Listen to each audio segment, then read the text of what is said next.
everyone. It is 6:30 in the evening on September 19th, 2019, and Shay is over here.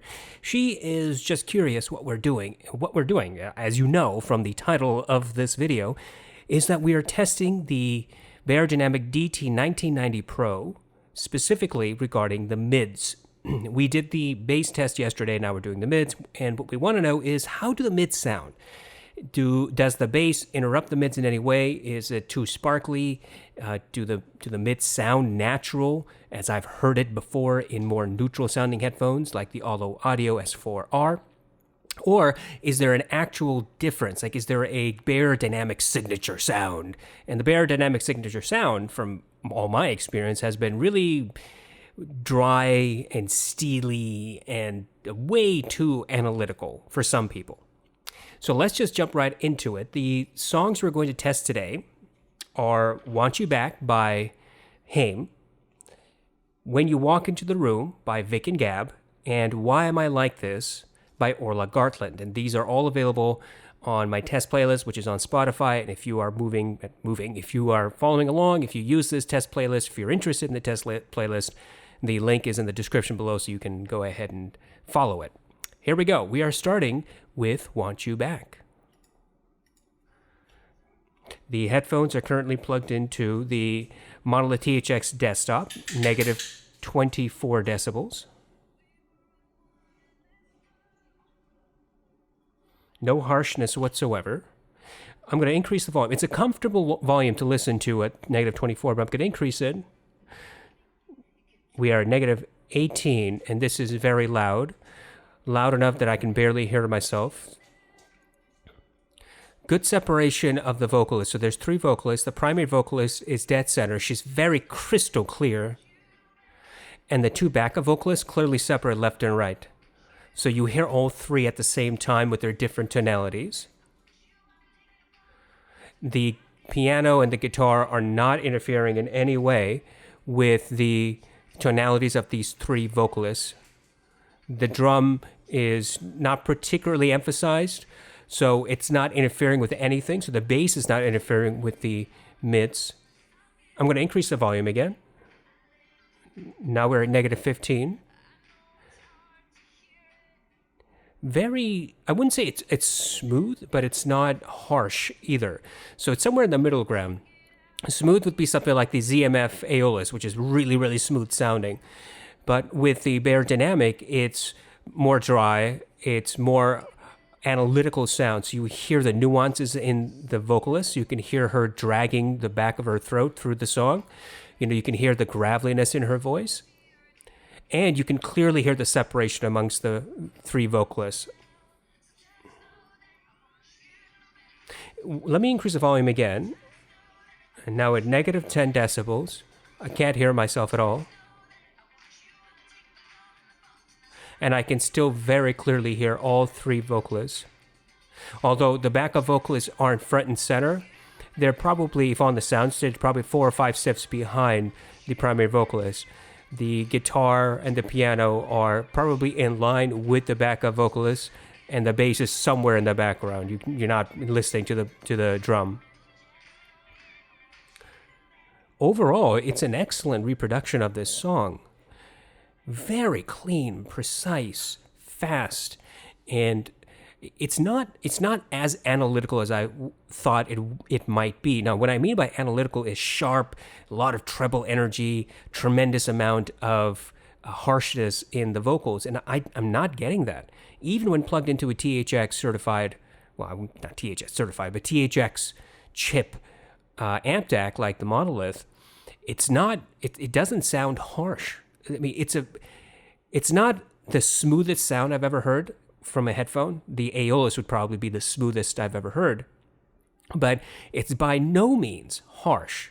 Indeed, I would say, like, when you compare this to the 1770 tended to have more harshness to it. I mean, go back to and watch the 18 videos that I did of the 1770, listening to all these songs.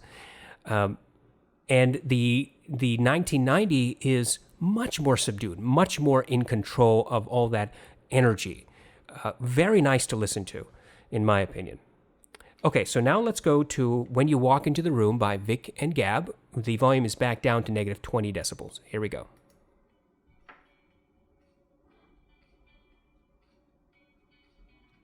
Starts off with guitar and drum, very smooth, clear separation of the two instruments. And here's the vocalist. I'm going to increase the volume to -15. Oh, she gets a little sibilant when she says, when you get so sad, right around, 20 seconds of this song.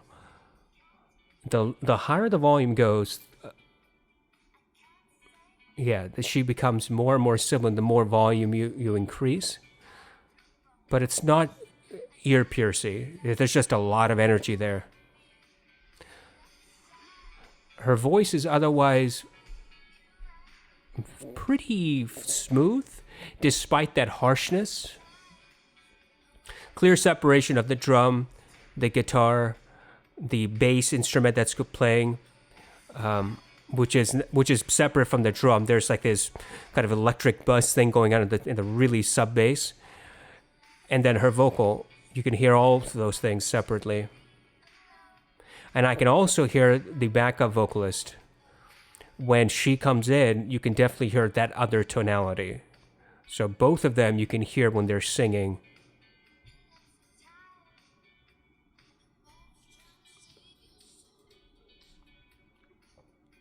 No muddiness at all.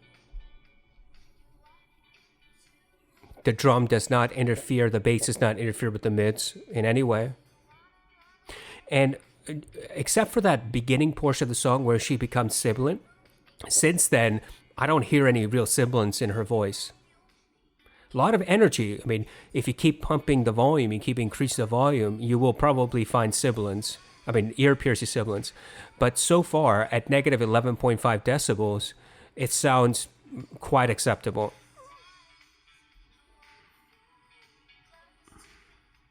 Okay, so here's the thing.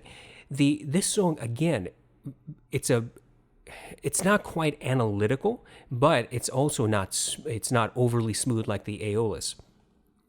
You can hear the separation of all the instruments, everything in the mix well separated. You hear the primary vocalist, you hear the backup vocalist, you hear the drum, you hear that buzz in the background all the way to the sub bass, you hear the guitar, and it's really interesting to listen to this piece on these headphones, because if you just sit back and you increase the volume to something fairly loud, you can sit there and you can close your eyes and you can hear each and every single instrument in the mix. And I'm including the vocalist in that remark. A lot of headphones can't do that, right? There are a lot of headphones that start muddying the water, so to speak. They meld the frequencies a little too much. The bass is a little too elevated, and the bass starts interfering with the mids, and so you lose out on that separation between the two vocalists when they come in, because it's a fine separation, right?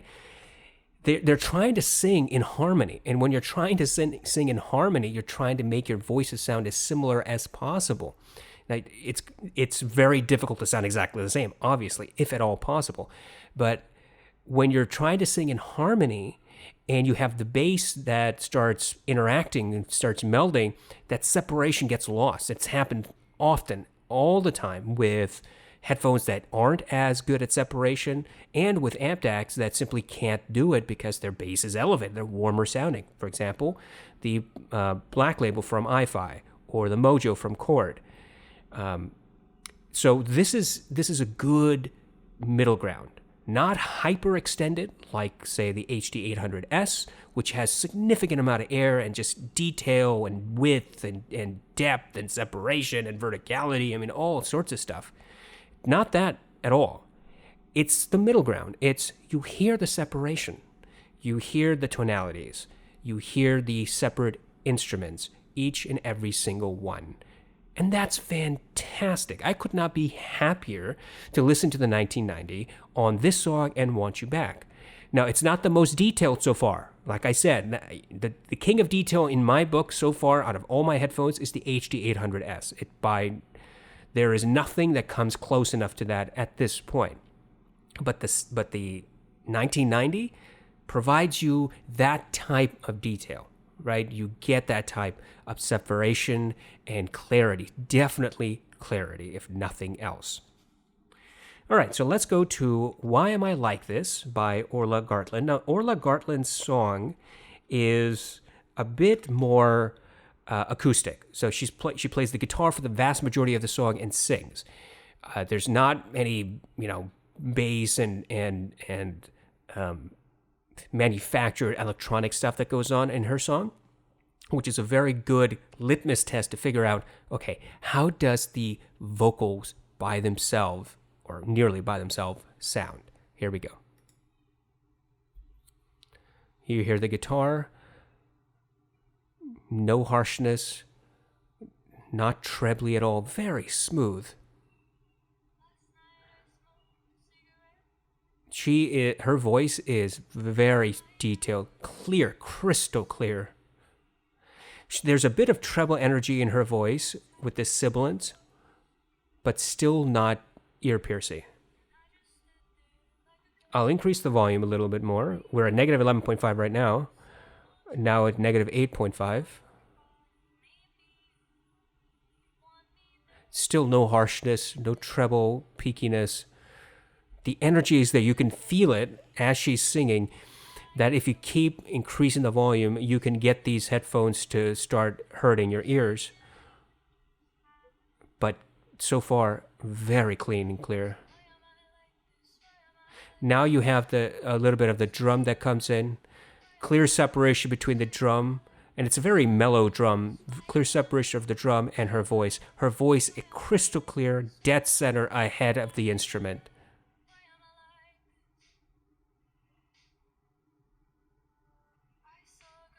Her voice is distortion-free. Very, very nice. Now, I wouldn't say it's smooth. There's that treble energy that's still there, that harshness that is possible if you keep pushing the headphones, but very crystal clear. So I'm very happy with the way that this song is represented on the 1990 for this reason, because the 1990 is created to have that separation of instrument, the clarity, the detail of the vocal, and it clearly does that. Clearly, yeah. It obviously does that. When you compare it with some other type of headphone, let's say you compare it to a Sony wireless headphone, right? Or you compare it to a Bose, God forbid you compare it to a Bose, or you compare it to the audeze from ZMF, what happens is that tonality gets either smoothed out, like with the audeze, that harshness just goes away. That treble energy is so tightly controlled that you never get to the peakiness. You never feel as if you increase the volume to, negative 8, that it's going to start hurting your ears. But with the 1990, I have the sensation that I keep increasing the volume, it's going to get close, if not actually become really too trebly for me. Negative 8.5 is a volume I would probably not sit and listen to the song at. I would probably listen to it around negative 15. That would be my comfort volume. And even at negative 15, at that lower volume, clear separation of detail. So what have we walked away with? We walked away with on this song is that her voice is undistorted. The bass does not overemphasize. She is dead center, and she is ahead of the other instruments, the guitar, the bass, and a little bit of piano. I think that comes in later on in this song. Okay, so let's talk about conclusion. I think that if you are looking for a headphone that has clear mids and good separation, the 1990 is an excellent option. Now, the bass, as I said yesterday, is not emphasized. In fact, I think it's de-emphasized, if anything. Somebody said that they have their own 1990, and they disagree that it's bass anemic. That's the word that I used, that it was bass anemic. And look, it all depends on what you're listening to, what song that you're listening to, what amplifier DAC that you have. There's a lot of combinations that go into that. But the testing parameters that I've set up here with the THX monolith, using the songs that I've used, I know it's Spotify, blah, blah, blah. It simply doesn't provide that bass oomph that I've heard in other headphones. Maybe that's good, maybe that's not good. That's totally up to you. As far as, well, there goes Shay. As far as the mids are concerned, however, I have no doubt in my mind whatsoever that clarity and detail is something you will absolutely achieve with the 1990. Now, there's not a whole lot of width, there's not a whole lot of air with the 1990. They don't have the type of air that the HT700, for example, would have, or the 800S will have. It's not that type. It's more closed off, somewhere in the middle ground. So if I were to tell you a spectrum, right? If I were to give you a spectrum of headphones, the HT800S, big, airy, wide, vertical, right? Just imagine just air everywhere and hyper detail. Then on the other end of the spectrum, you have something like a Bose headphone. And I know, I'm sorry, people don't like Bose, but just bear with me. And I know that those are closed back headphones, but we're going along with the spectrum here. Bose headphones. Then you have the 1990, and it sits not directly in the middle, but a little bit up, a little bit higher than the middle. You hear the clarity, you hear the separation. There is air in the song, in all of these songs, just not a whole lot of it. In other words, it doesn't sound like, as these people are singing, that their voices are reverberating and then naturally just die off because there's so much air and so much resolution in the song. Instead, what happens is they sing, their resonance moves on, very quickly dies, goes to the next lyric that comes along, goes to the next lyric that comes along. So it's not a natural, I wouldn't say it's a natural decay if you were standing outside and you had those giant loudspeakers, perfect loudspeakers, and they're just coming right at your eardrums. Natural decay that way versus just putting on the headphones, sitting down, listening, and it's just a fast resolution, not fast resolution, but a very quick decay to the vocals, the instruments. I hope that kind of makes sense. So there's not a whole lot of reverberation in any of these songs, period. Not a whole lot of reverberation with the drums. With the bass, there's no reverberation at all, no lingering reverberation. The vocals have no lingering reverberation. It's not like their voices keep carrying through like it's an echo or anything like that. They sing, they hit the note, they say the word, and then the next thing comes, and there's no lingeringness. It doesn't sound as if it's any portion of the song, any portion of the vocal is melding into the next word that comes along. Does that kind of make sense? It's hard to explain. Okay, so overall, I think that the 1994 mids, fantastic. Clear and articulate. Not the most detailed, but very good in the middle ground, like in the spectrum that I gave you as the example. I hope this has been of some help to anybody who has been interested in buying the DT1990 and was concerned, okay, how do the mids sound? Do they become trebly? No, I don't think that they become trebly. At least not on these songs. You will absolutely find songs that these headphones get trebly on, depending on what you listen to and at what volume and using what amplifier or DAC. Those are a lot of combinations here. But the test parameters that I set up, not peaky or harsh. They get treble energy, and they become somewhat close to harsh if you keep pushing the volume. But at that point, you're just being mean to yourself and to the headphones if you keep pushing that hard.